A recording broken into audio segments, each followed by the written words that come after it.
All right, welcome everyone. We're Semblance of Sanity. I'm Caleb. I'm Jacob. And we're here for March Comes In Like a Lion, Season 2, Episode 2. Okay, right. So we have Noguchi and Rei and Hayashida having their little time in the Shogi Science Club, even though it's like, wait, aren't you a teacher? Why are you in a science club with Shogi involved? He's overseeing it, you know. He's right. Yes, exactly. He's the faculty that's involved. So they are now into the most normal high school anime type stuff that we've seen thus far. Yeah. And yet that's kind of just the thing that's extra thrown in there. We got back to the Kawamotos a little bit. We got more stuff with Shogi and Soya. And his own competition, like not just him as the power ceiling, but that there's other people that he has to try against and stuff too. And what he has to do in order to maintain his position. They brought up the whole thing of the glucose tablets being this thing that he actually consumes an inordinate amount of in his tea, for instance, in order to give him that edge and to keep his brain like firing on all cylinders. Because even though he's, you know, at the top, he still has only a 70% win rate. Right. So, yeah. So, y'all, into the next episode. So, without further ado, let's get into it. All right, everyone, we're going to start the episode in 5, 4, 3, 2, 1, now.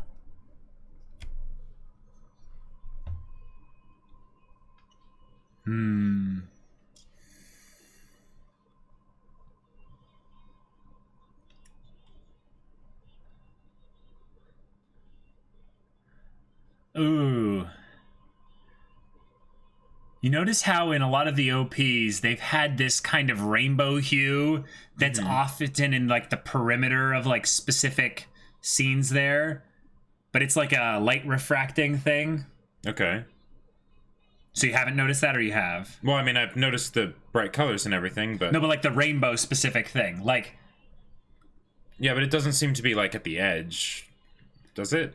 I mean... Okay. Well, So I think one of the things that they've been progressively adding into this whole thing is obviously color, right? But one of the things that's different about this opening, I think more than any of the others, is that there is this consistent theme of having every color be in every scene. And then you have scenes like this where it's, even though it's a tint, you know, like a tint of a specific thing, like you see, so like right there, they had another thing there. There's, So maybe it's talking about the fact that Rei's coming to accept all the variety of emotions that come with living life. Sure. I just wondering like what like insight we could gain from that, because it seems to be this thing that's much. Nikaido, hello. Oh, right.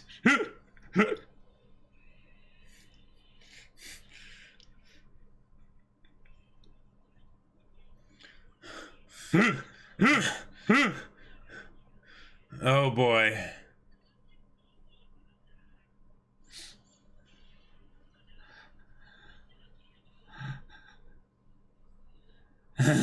Is it something where they're on absolute opposite sides? Yeah, I think so.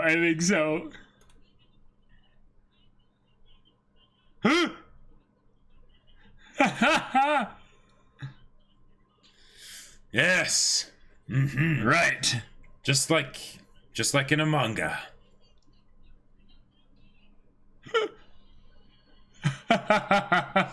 And this might be his last year.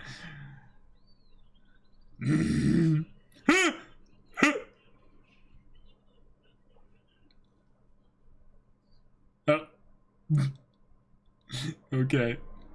Katsura room. Is that like waiting or training room or observing room?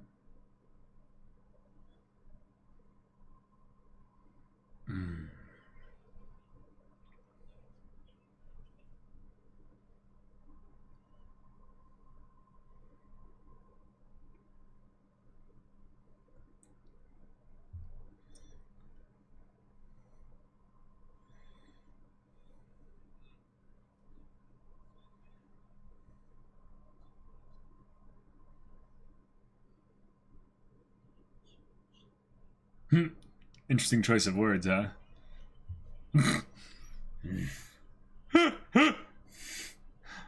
love that they don't even mind his yelling and stuff. Yep. What? I've been wondering what makes that kind of sound effect.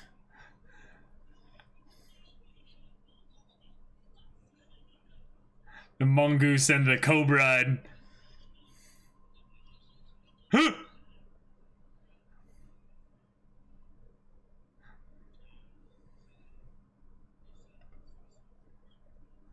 Ha! Yes. Ray's like, but I wasn't even making noise. Yanagihara is the guy's name.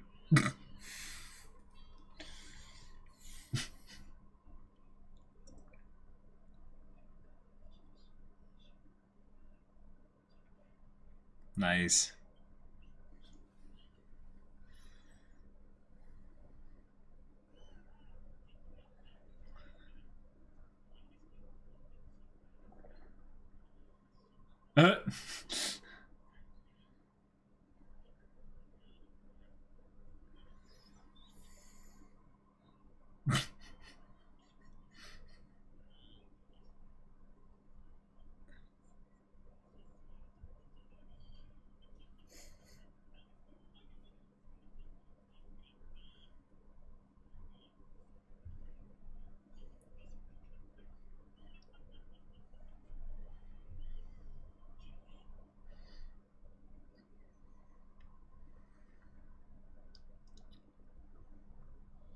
Oh, is it Shimada? Oh, There we go. Nice.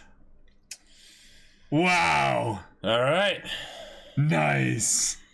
I love how he steps in, calls them out on their BS like immediately.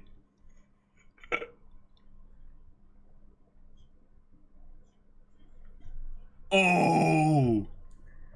Oh. Yeah. Dang. Why do they have to have him do something that, like, I'm glad he did that. Oh. Even though I do not like him.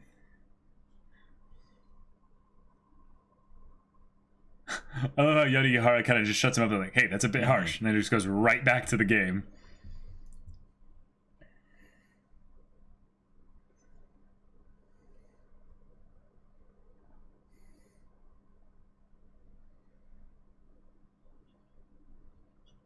Ah.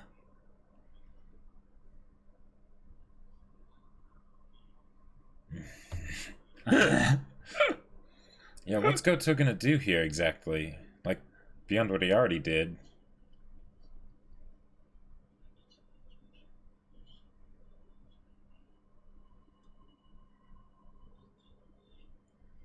Losing composure. Yeah, bringing up Shimada.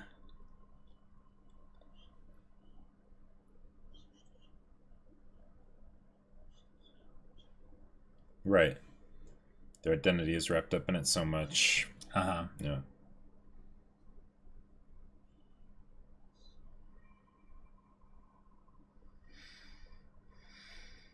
Oh. I love how this guy is in his own kind of world, but...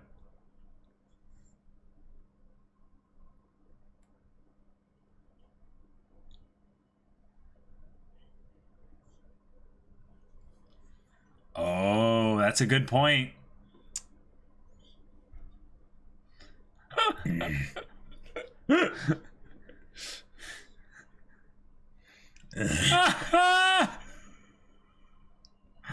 Oh my god!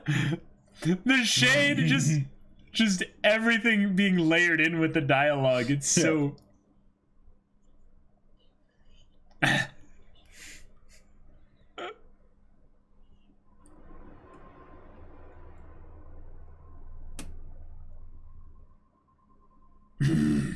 Just the glare of just intensity.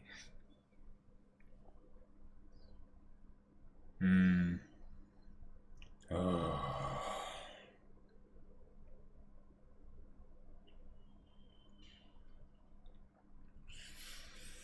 Yeah.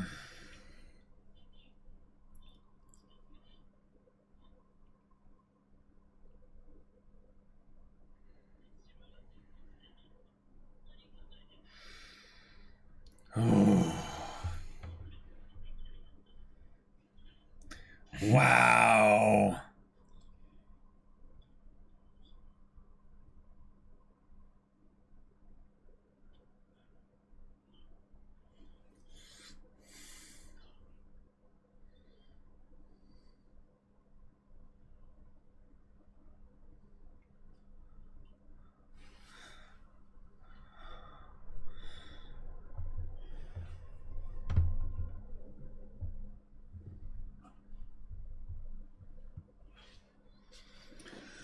Whoa, yeah. Kyouko certainly is. Ow. Ow. Ow.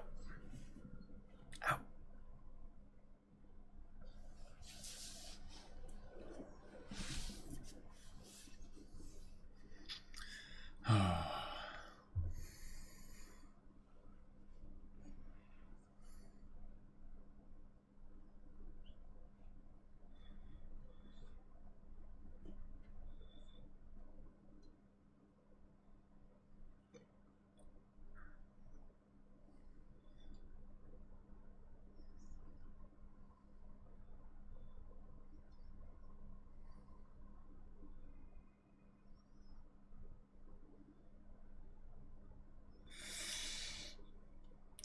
Yep.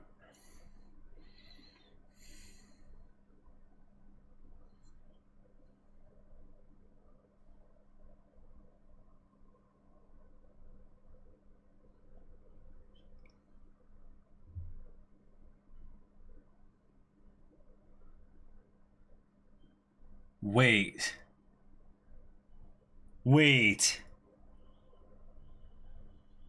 Is Coda his wife? Maybe. And he just knows? Yeah, probably.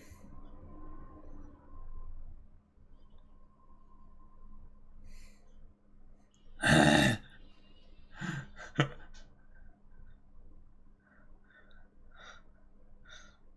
we're actually giving their weird relationship focus, yeah.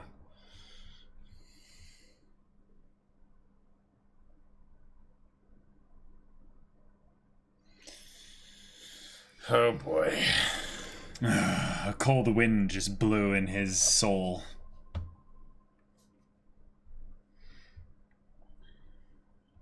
I can smell the sulfur off her cloven hooves.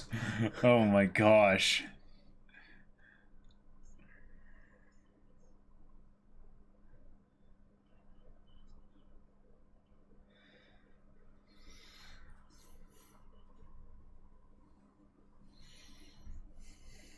Wow.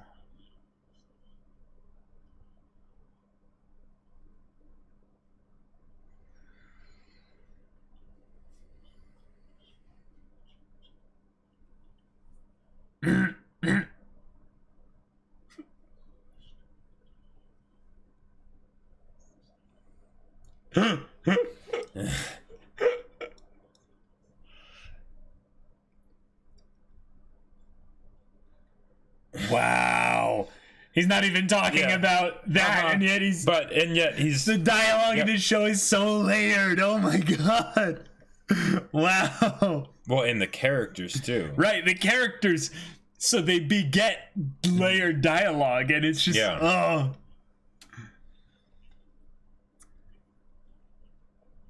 Dang, okay.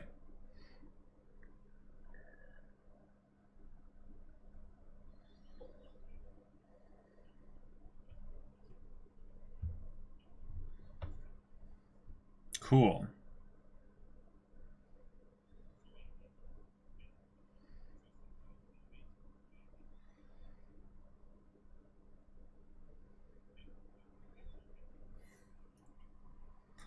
Fourth time challenger. Yeah. In a row.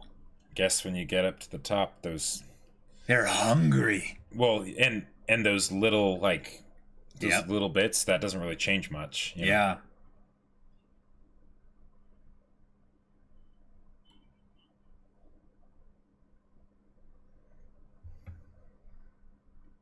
Is it a feint of some kind?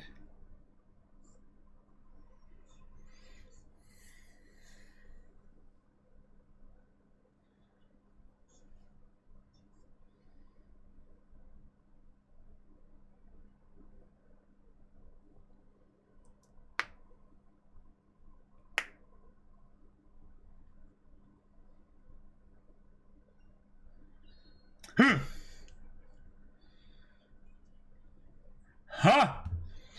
I'm gonna have you psychoanalyze a brick wall, you know? But I get the feeling he's talking out of his ass, like... Yeah, yeah.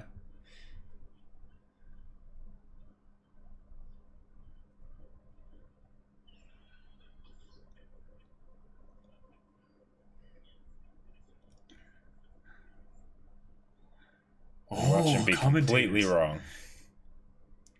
And this guy's like, no, it's actually a setup for some kind of trap later.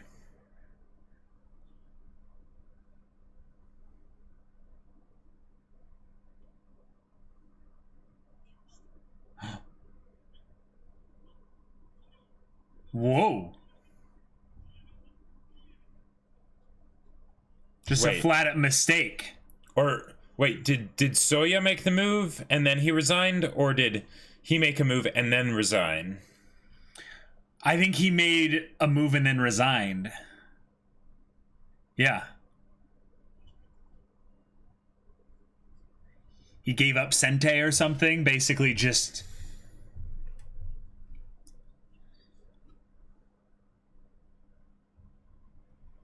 What did he see? Wow! Oh my god! Okay. So they're going to try and find the 17 moves of checkmate.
Wow.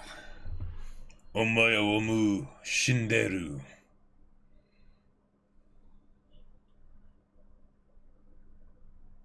Wait, so Soya made the move? I think so. Okay.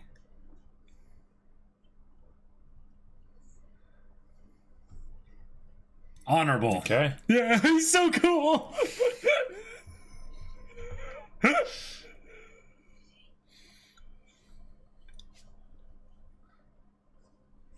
He has no ego in this. He's just like, I'm going to give respectable, honorable matches and try my best. Kind of. The Den of Demons.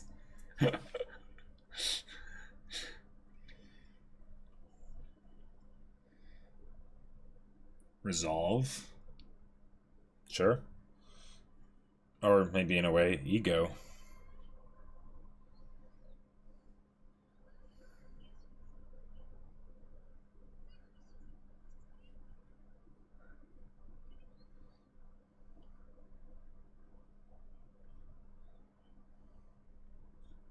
Oh, that was nice of her.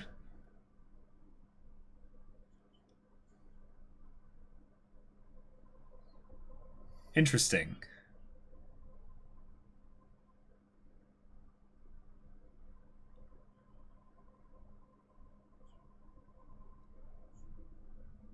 Whoa. Oh. Whoa. Oh, okay. Right. Because he's his wife. His wife is in the hospital. Huh. But the fact that she would go with him to the hospital. Yeah, that's... But like my thought is the reason why he's getting this stuff, is it because it's for his wife? It's stuff for her. Sure. Yeah. So that's huge. Is she like in a coma or something, or? well, I think she's just, hooked up. She's definitely, but she's invalid in terms of being able to leave. Oh my God, she's gorgeous. That's so sad. Whoa.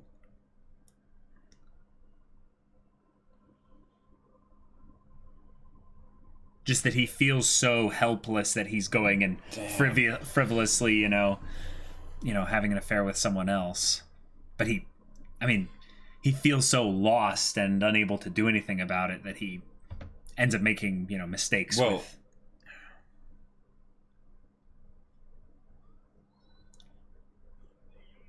What?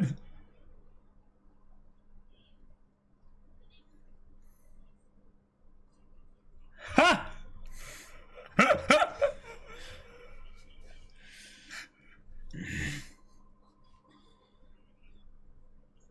Ha! Attack me! 98% bullseye.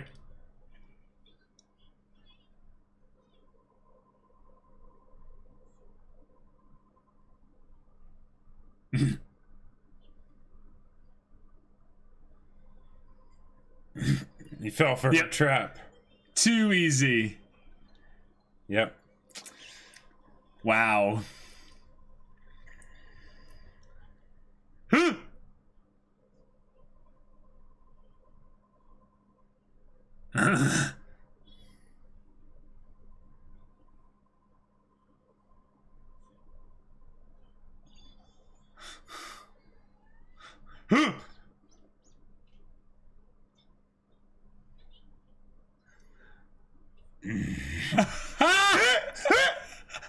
What? What?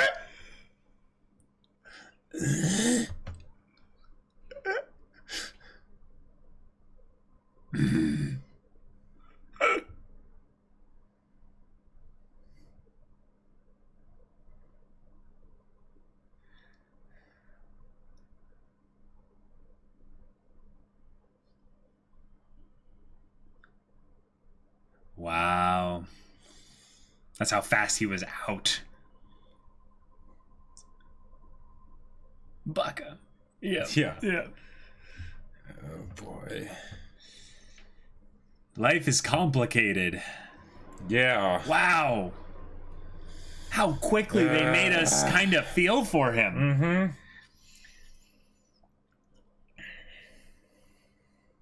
Okay.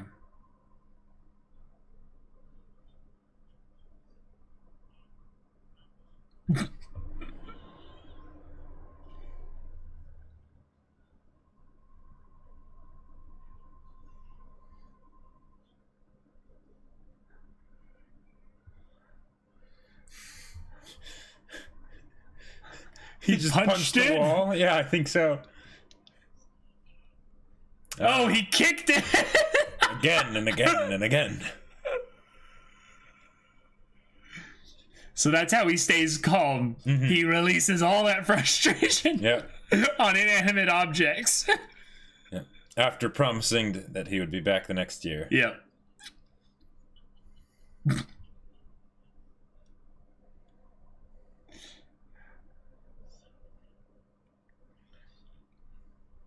Yeah. Well, of course. That's 5 times now. 5 times. Or the next time would be the 5th time. Yeah. However it works, whether they were included this year or not. Right. Who knows? Yeah. But they gave us a lot of focus on Kyouko and Goutou. Yeah. I was not expecting that. Me neither.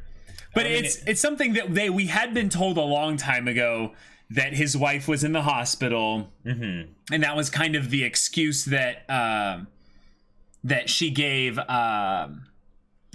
to Ray and stuff, of being like, Kyouko gave to him, being like, his wife's in the hospital. There's nothing, Yeah.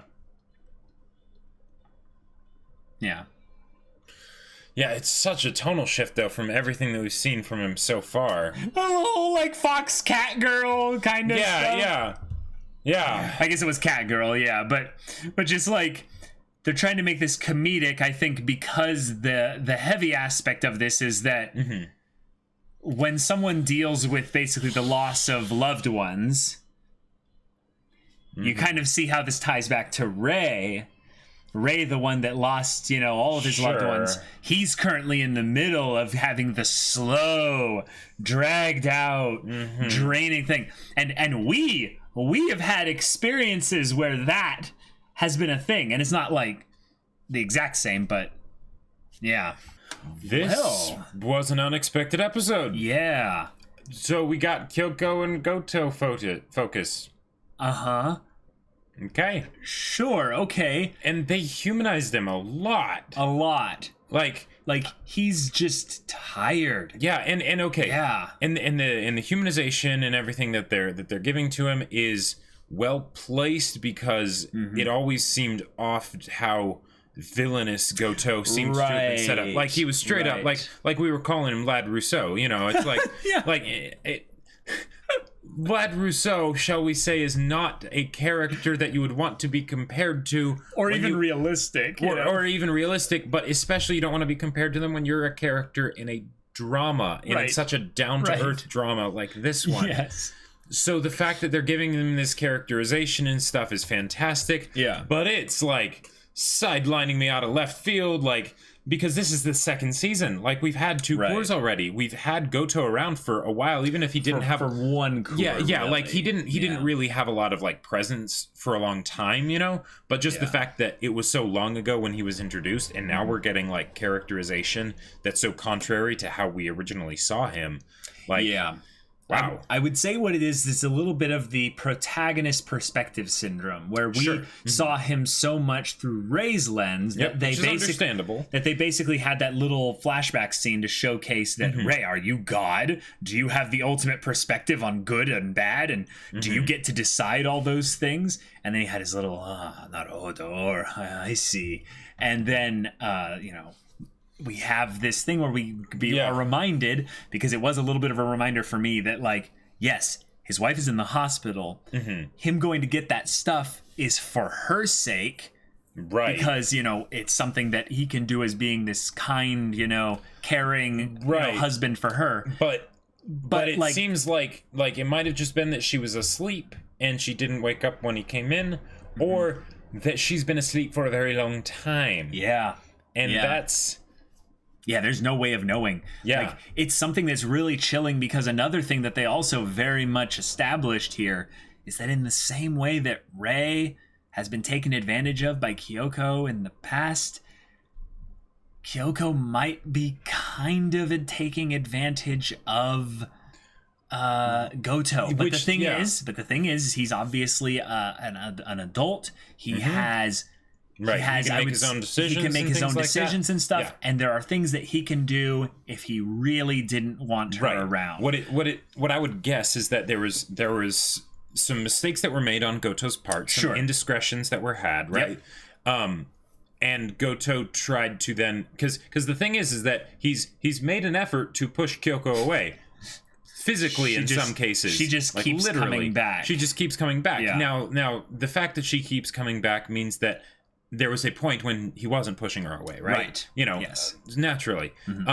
But the impression that I got from the first season is that it was just another abusive relationship, and she had just found another abusive relationship that just fit perfectly for her because she's an abusive person, right? So and she also has a little bit of a daddy, exactly. Issue. So there's all of that mess of complications and stuff. But it's even more complicated now. Or is it simpler? I'm not sure, because it makes it way more complicated from Kyoko's perspective, but then from Gotou's perspective, I mean, I guess it is a lot more complicated because it's not just as simple he's the villain as Lad Rousseau. Right.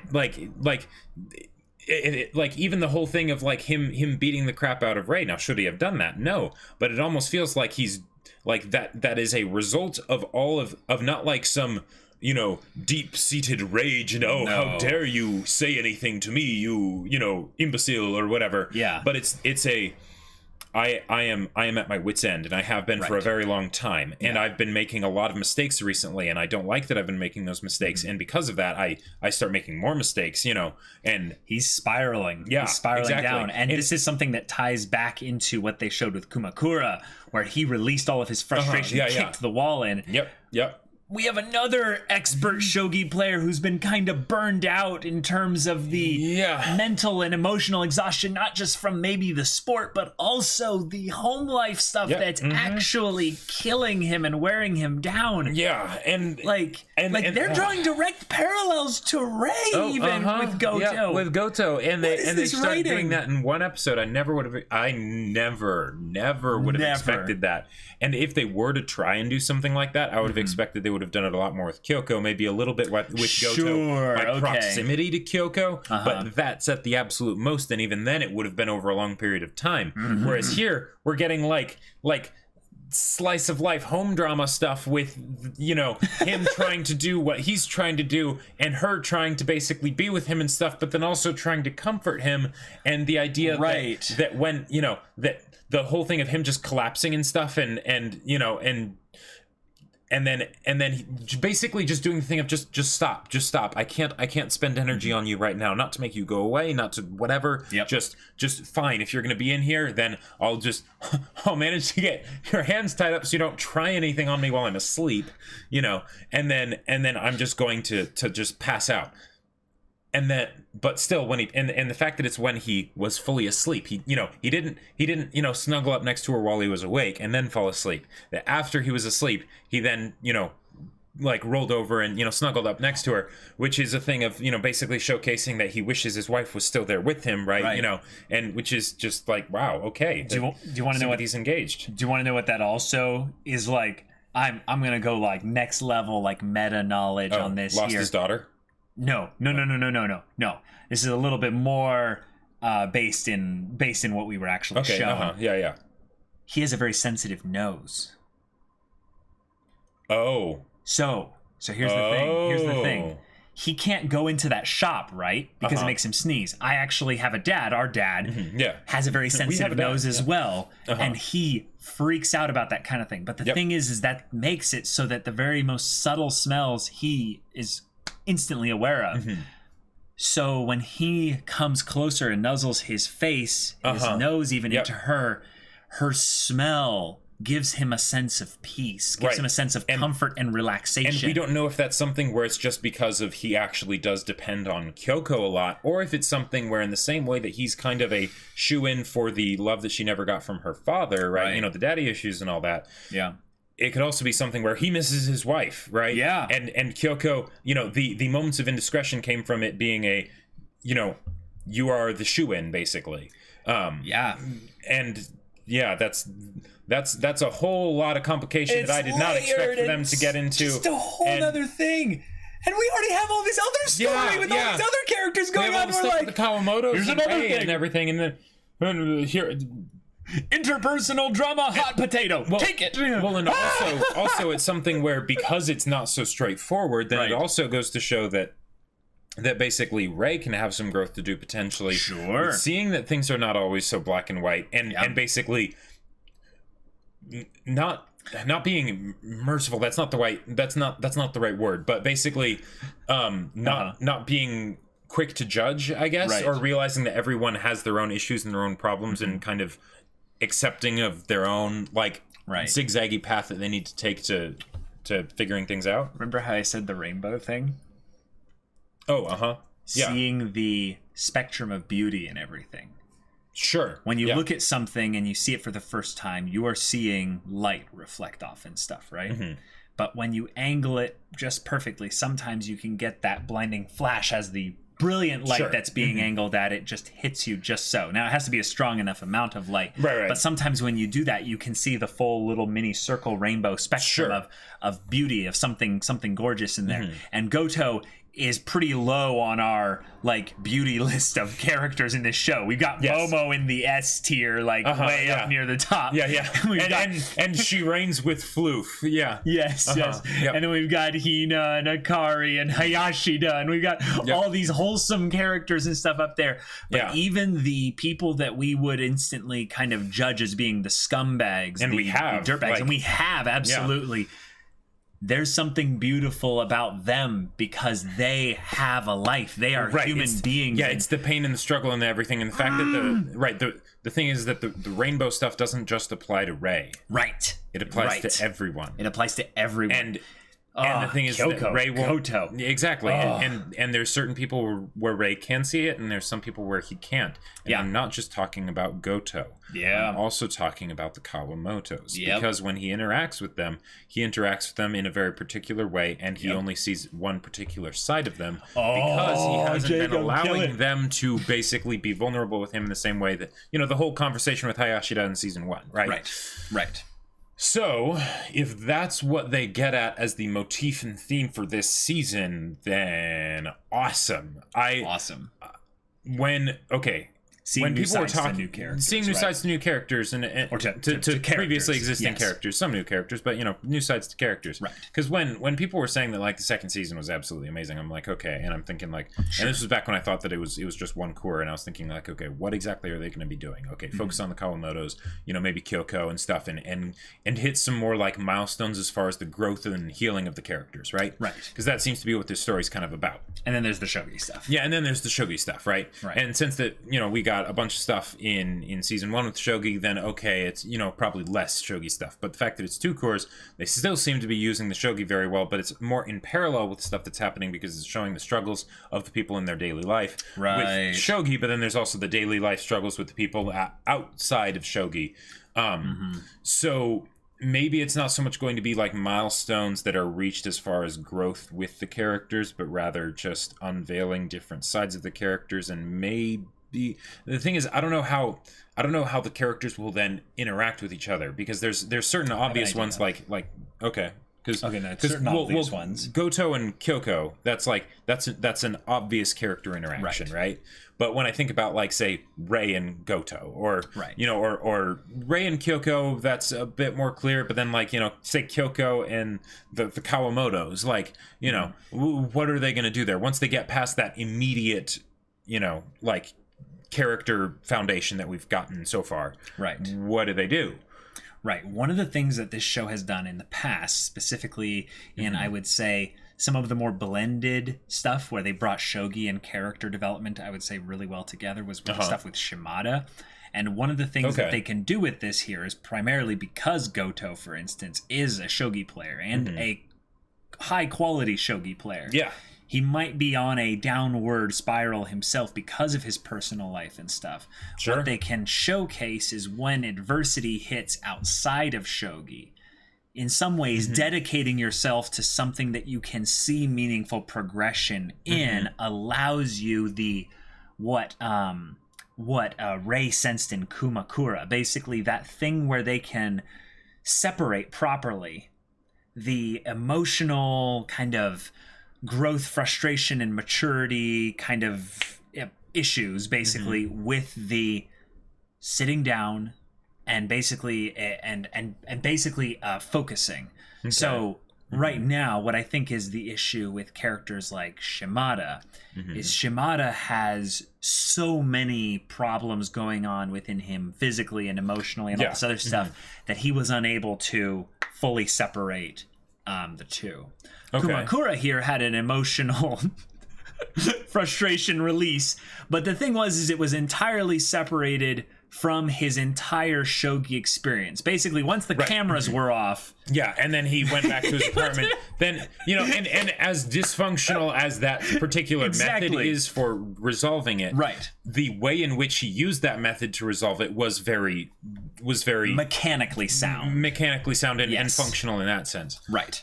Now, whereas with Goutou, and the fact that Shimada beat Goutou for one, right? Maybe that's again tying into the whole thing of how his home life was, maybe messed up and all sorts of stuff, and whatnot. It definitely is. It just might be that Kyouko is actually wearing him down even more. Yeah, exacerbating that. Exactly. Right. Who knows? Yeah, exactly. It's she might be a band-aid, that helps in specific instances when he's doing real bad. But she's a dirty band-aid. But she's a dirty band-aid. Yeah, exactly. Yeah. Sorry. Yeah.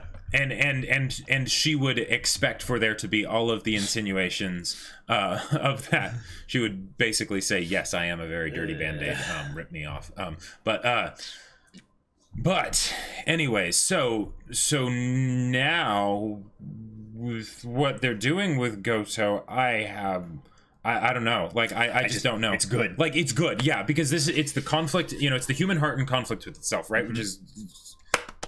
Yes. Fantastic. Thank you. But how are they gonna tie that into Ray and his whole story? Like, what? They seeded the idea of a tournament arc. So we have Nikaido bringing in this whole little tournament thing here. And it's like, Kiriyama! Right. Now, this tournament is probably not going to involve Goutou directly, right? Because I think they said it was for the like a rank. Newcomers. Well, right, but also specifically for the rank that Ray was in, C1. The C1, yeah. And the fact that Nikaido made it to C1 means that he'll actually be able to face Ray in this. Right. What I think, though, what they can do here, though, is that Ray is going to have his own kind of shogi progression and character development and all that focused here in a competitive scene via this potential tournament kind of arc that they're going to have eventually. But if you think about this from the grander kind of side of things, Goutou is tied maybe in some ways to Ray via Kyouko being his foster sister. Yeah, absolutely. So... especially since there's the whole thing of Ray also kind of being in love with Kyouko. Yeah, they have definitely a it's connection complicated. that is complicated, exactly. Yeah. But I could see there being interactions that would bring about actually Ray learning things through Goutou. I could definitely see that, and how they would end up, because there's the thing of like there's learning things because he maybe realizes that things aren't so cut and dry, and learning like forgiveness and things like that. Like that could be really good, and seeing maybe that side of Goutou would help with that.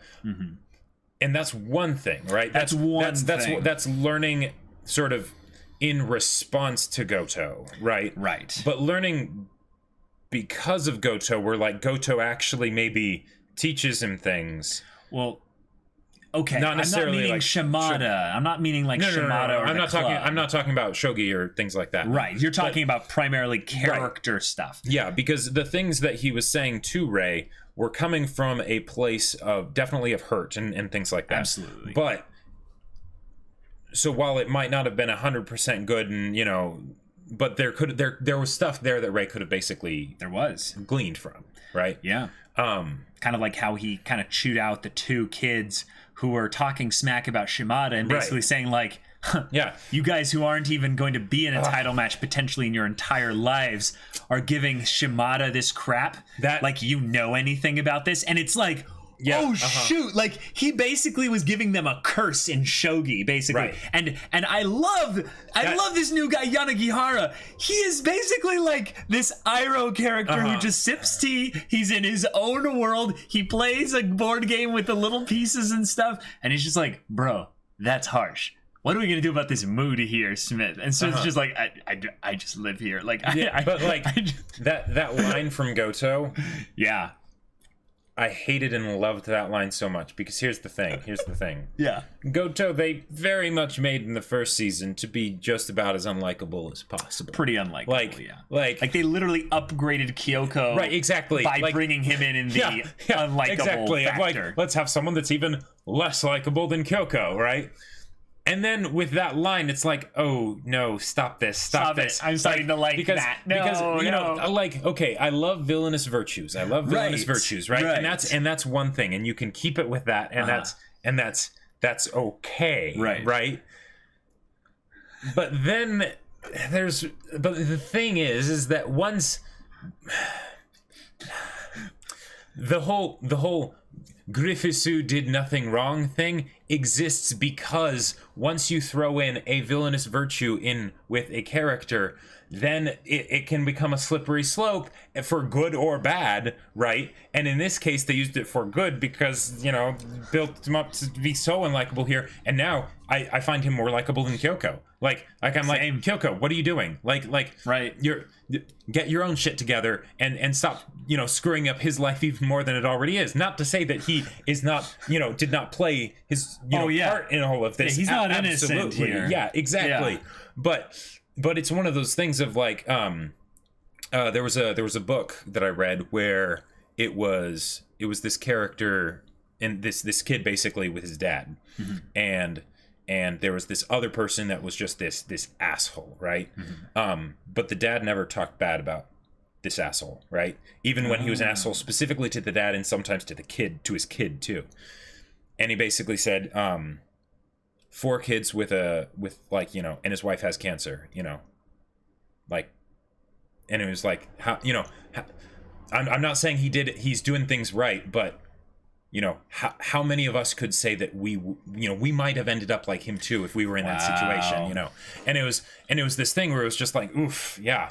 And I feel like that's kind of what it is for Goutou, like, because, you know, it's in season 1 we judged him based on his worst moments. Whoa, right? yeah, nice reference there. That's what we were doing. That's all we could see. That's all Ray could see, right? It's true. You know, and now we're starting to see more to it, and it's like, why does he have to be a 3-dimensional character? Yeah, exactly. Why does he have to be an actual person? Like, which is again, you know, it's like, a testament to this show. It's a testament to this show, and it's also maybe a bit of commentary on how vicious we can be as people once we vilify and dehumanize someone.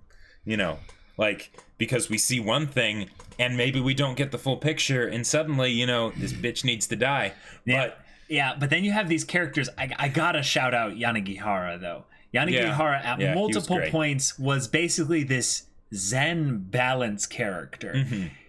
You know, which contrasts Goutou perfectly. It contrasts Goutou perfectly because, like he said, that's chaos. Like, and Ray sees that chaos and how human beings are kind of elements and instruments of chaos. But Yanagihara has this like, I am balance, you know, and then he specifically calls out Goutou like in a comedic way, like, what are you in middle school? Like, and he's not even saying this with any kind of emotionally charged whatever. He just like, he's basically doing the Gendo Ikari, but like a wholesome Gendo Ikari. He's like, what are you in middle school? Like, I'm trying to watch shogi. And they just instantly go straight back into shogi, not even doing anything here. And then also Goutou doesn't really take the criticism at all and just kind of goes right back to shogi. And he's just like, is he even listening to me? And it's like, oh, young people.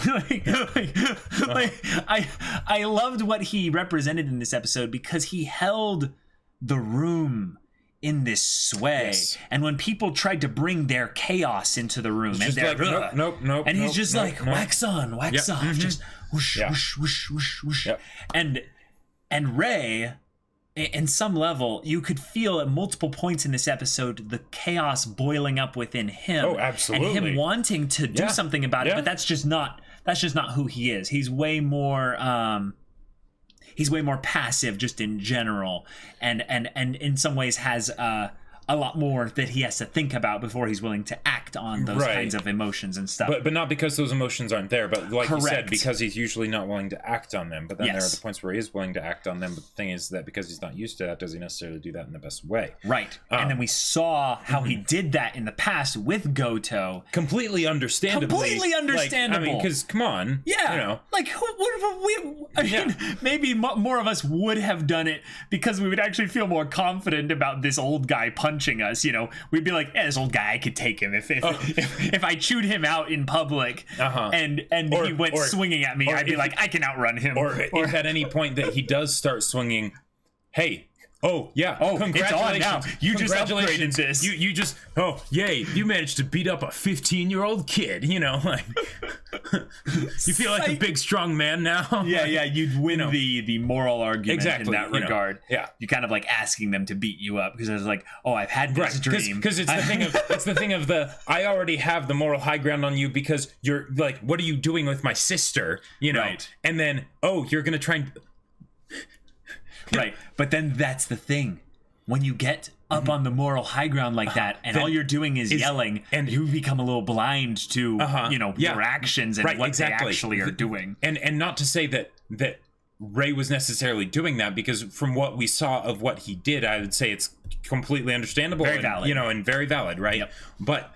But the thing is, the kind of stuff that we're talking about, where we might have gone with it, goes very much into the vindictive kind of terrorizing mode, because I have the moral high ground, right? You feel like a holy paladin. Nasty place to be. You're like, I've prepped my divine smite. Yeah, exactly. This one's gonna be an auto crit. You're gonna get one shot here, Goutou. Like I've been building up my one-liners. They're dripping with condescension and justice. Right, and even if you can perfectly verbally slay the person alive, is that something you should really do? They're still a person. Mm-hmm. They deserve dignity. This is one of the things that I love. I won't necessarily say that. Okay, sure.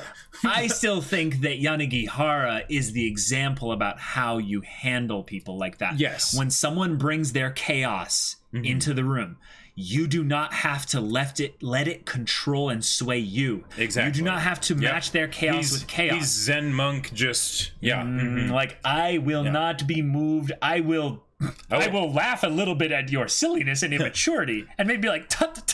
Yeah. What are you, 45 just or 15? Full lotus position, Yes, exactly. Staring at the sun, Right, you're full on Netero. I only need one hand to pray. Like you think your chaos does anything? You took away my left arm. Spoilers. Anyways, point is, this show just flexed on us hard with how well this episode was written, but also how much it did to seed the way this season, or at least this section of this arc, is going to go. Because we really, the first episode, it set the stage for some things, like the introduction of the club and things like that, and, going back into the shogi things and whatnot. But it was a premiere. It was a premiere, and it was a premiere that did not set a clear vision for what the season was going to hold. Yes. This episode also didn't set a clear vision for what the season is going to hold. There's the tournament thing with Nikaido and stuff, and cool. And maybe they'll like your Lion April it or something, or something, and it'll be like, we must get to the end of this tournament and all that stuff. And maybe there'll be some emotional, package punching, with that. Well, one thing that the structure of this show has done in the past is that it hasn't done a season-based kind of arc. So it is more of a we have an arc that's focused on Shimada. We have an arc that's focused on Shogi. We have an arc that's focused on Nikaido and backstories on specific characters.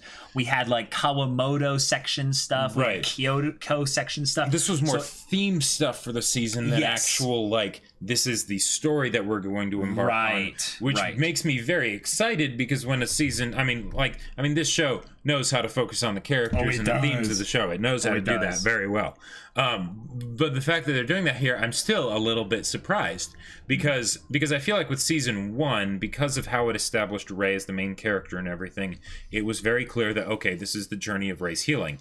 But with this episode, it's not like they're going to just focus on Goutou and Kyouko for this entire season. They put a lot of this through the lens of Ray and how he responds basically to not just things with Goutou specifically, but to chaos, and how he maintains his semblance of sanity. Let's be real. That's a huge part of Ray's development. But it's also something that I would say he's not really learned that well. He kind of relies on falling into the arms, if you will, of peaceful people that kind of accommodate maybe a little bit his chaos. Because he's not really that much of an element of chaos. But there is this he's just got a bunch of stuff he's dealing with. Right, but there is this feeling, I feel like a lot of the characters who talk to him kind of treat him with as this... There's a lot of potential chaos around him, so we are very sensitive and very, very careful And then there's Nikaido, who just doesn't give a crap, and it's just like, Kiriyama! Sure. Well, and even then, how could you? Even then, it's generally something where a lot of the characters surrounding Rei are very focused on Rei, and right. The part where I'm excited to see that shift is with the Kawamotos, because then it can be something where we can actually get into their issues and everything, and the fact that, you know, they can be helping each other. But then with Goutou, that's also what they did here, where it's Goutou is dealing with his own issues so much, he has no time or energy for Rei, like for Kyouko, and certainly not for Rei. Yeah. So who are you? Right. Remember his whole thing of like, what are you? Yeah. Like him basically like Rei, I don't know the circumstances as to why him and Goutou bumped into each other, but I'm guessing Rei kind of stalked him. I'm guessing Rei either followed him out of a shogi club, right, and found them there, and basically was overcome with emotion and aggressed upon him, basically. Now, but I was gonna say that's something where, you know, Goutou is just sitting here like, who the hell are you? Like, what, who died and made you king? Why? Yeah, exactly. Who made you god of, you know, morality and now that? One thing that I would say is very good thing to bring back up. Because I don't like it when stories do this, and they. Now here's the thing. When Goutou beat up Rei, it was not just something of heat of the moment, right? No, it was not. It was a conscious decision that was made, and afterward, he did not regret it. In fact, he mentioned to Rei, to his face, that he quite enjoyed it. Yep. Right? Yep. So, Gotou's still a pretty messed up person. Pretty screwed up human being. Oh, yeah. But the thing is that he's still a human being. Yes. And it showed that element of, you know, humanity, and that there's still things that he cares about and stuff. Right. Even though he has a ton of issues. Contradictions! Contradictions. That's how you make good characters. The important thing is, and the reason that I'm bringing this up, is that the show is basically to make a mark so that hopefully, because I don't think the show will, but just because I've seen a bunch of other shows do this, where they basically forget about the other stuff that they do in the beginning to set up to make you hate this character, because we're going to show a different perspective that'll wipe all of that away and basically reverse all of that, making them kind of a horrible human being that they do in the beginning. But the thing is that you can do lots of audience manipulation in that regard by shifting perspectives, by just showcasing things from a first-person perspective about the person that is a scumbag, because they obviously don't see themselves in that way. I mean, they might. Well, they might, and that might also help propagate their whole downward spiral. But, sure, but I would say that, you know, those things aren't retconned. Those things still happen, and maybe when we go back to the perspective of people like Rei, it'll be good to. Because Rei's the main character, it probably will never completely leave Rei's perspective. It'll be something where we'll have to journey with Rei as his perspective about people's chaos shifts a little bit. Sure, but and Koto is probably one of the last people that will have any kind of huge shift. Maybe, but quickly. the thing is that I don't want it to be a huge shift. Oh no, I don't want it to be a huge shift. I want it to be a slight shift, because I want all the stuff of.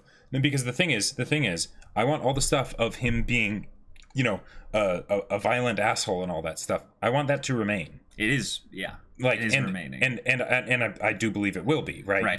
But the thing is that because that was established so strongly, that is still an aspect of Gotou's character.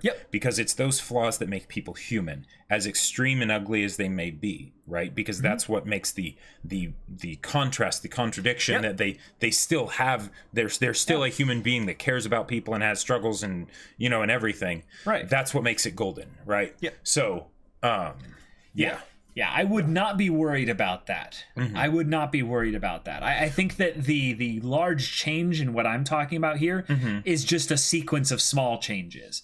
It's just a drawn out sequence of small little micro adjustments that might be made if they upgrade Goutou to secondary character status. And even if, which he still isn't really.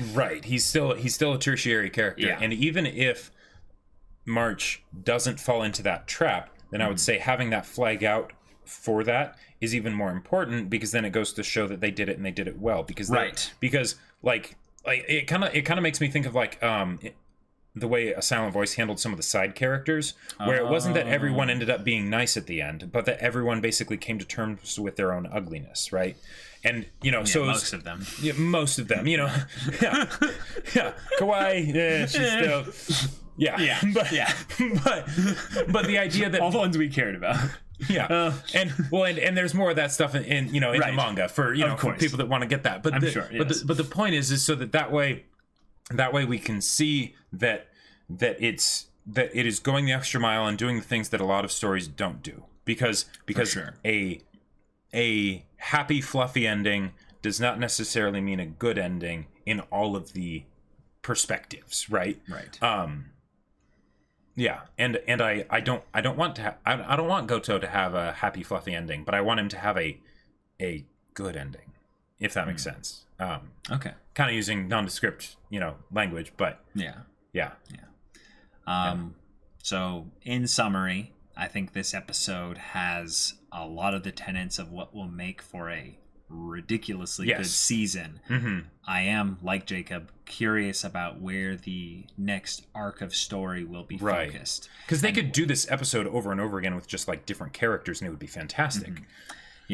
And while I think they are actually setting up specific arcs for characters like Rei and Nikaido, I am interested to see if this ends up being the season where they, because they're adapting from the source material, take the ensemble cast that they have and weave them together so effortlessly so that it's not a specific character arc kind of focus shifting story anymore. It's a thing where they actually figure out, because I think they were a little bit struggling with this in the first season, how to blend the shogi and the character drama together just so. Because if we give more emphasis, I believe, to these shogi players and actually go more into their characters, because I think the Shimada stuff was really good, but it slightly suffered, I think, from the bit of focusing entirely on Shimada. Right, when he's a new character and we didn't... He's not as integral to the overarching story, even though they used him to play into the themes. Right. I would have thought that at some point during that arc, they would have focused a little bit more on Nikaido and Harunobu, for instance. But if they're having this be the kind of part where we take the shogi characters that we've known and kind of had shallow characterization, or I would say average characterization on, and we just kind of lift them all up. And they're basically saying like, hey, we're going to get all of them. Like Goutou, we're going to hit even Goutou. And it's what you don't say. What I'm looking not looking forward to, but in my crazy creative mind, where it's like, okay, what's something that they could do that would just not just knock it out of the park, but would also blow me away and be like, have this big disconnect of like, wow, to think at the beginning like that it would have ended up here, like that we would have gotten to a point where this happened. I still see the Kawamoto household as being basically headquarters. So I want to see something where Rei, Harunobu, Kyouko, and Goutou are all at the Kawamoto household for like a Thanksgiving meal or something. I don't know, that isn't even a holiday in Japan, I don't think. But basically... I know, because here's the thing. In order for the character interactions to all be woven together, I don't want it to just happen with shogi, because that's easy. That's plot, and like that's plot weaving, right? That's not character weaving necessarily. Okay. It doesn't have to be that they even be in the same place, like maybe, but I know they don't have to. But if that ever did happen, that would be like, yeah. I'm gonna throw it out there that if that happens, that's not happening anytime soon. Yeah, probably not. But again, this is a 2-core show, and but you were the one that was just saying I don't want to see large jumps with Goutou, and now you're like, let's have him. No. I'm not saying that. I'm not saying anything about how it would end up going, right? I'm just saying happening at all. Okay. Hey, maybe. Jacob. Jacob, I will give you $10 if it happens this season. Yeah, but you have to have all of them in the house at the same time. All right. Okay. One, I think I actually win. You don't have to give me anything. Yeah. I wouldn't take that bet anyways. It'd have to be like a 10 to 1 odds or something. I just want to prove something here. But also, it can't fit in there, Jake. The house is too dang small.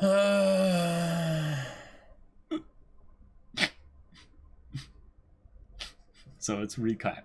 Akari, Hina, Momo, Goutou, Kyouko, Rei, and Harunobu. Hold on. 7. Technically, I was just saying Goutou, Akari,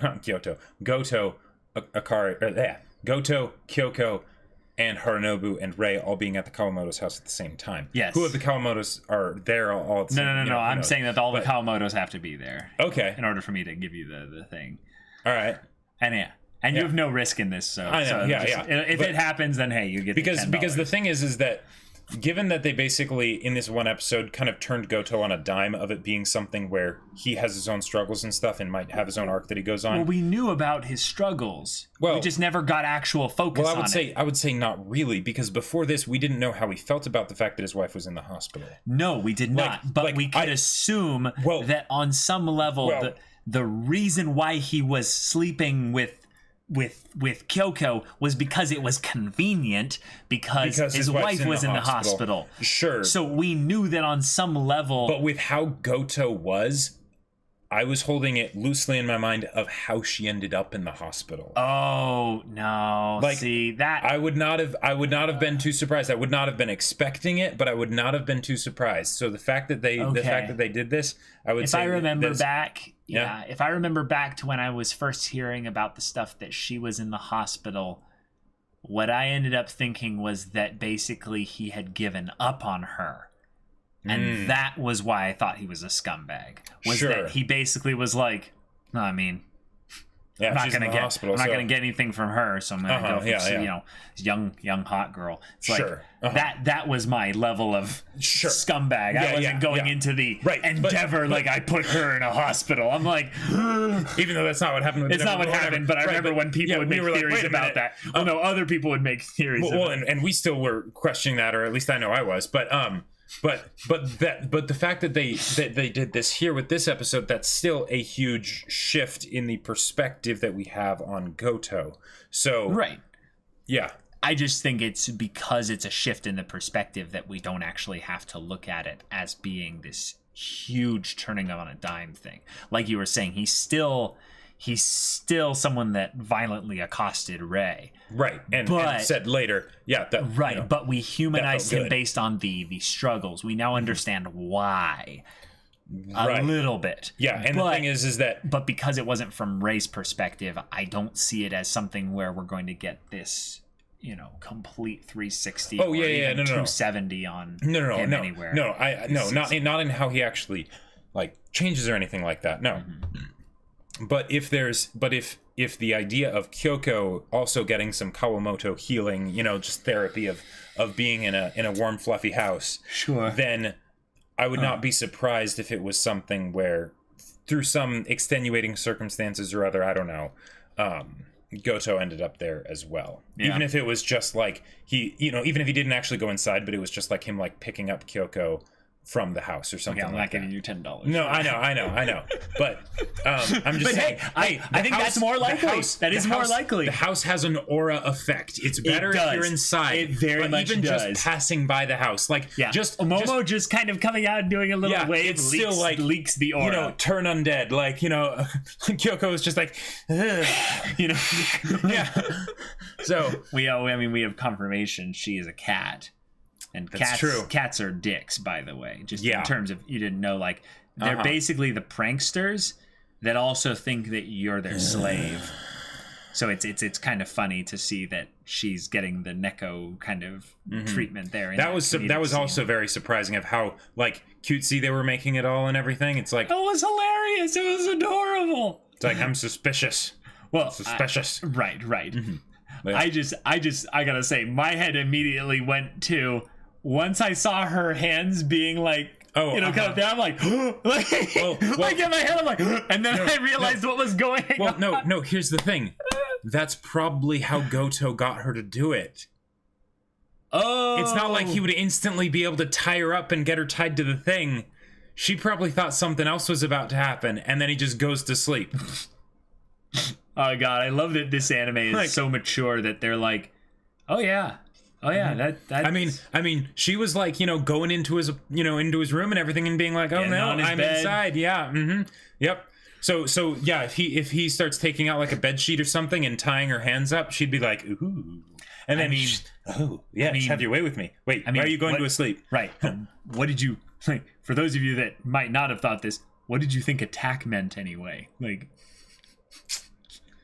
you thought attack meant she was going to be a cat, like, attack him? Yeah, No. She's going to... No, I'm not even going to make that joke. Again, I'm not even going to make that joke. Again, why he tied her hands up. I was going to make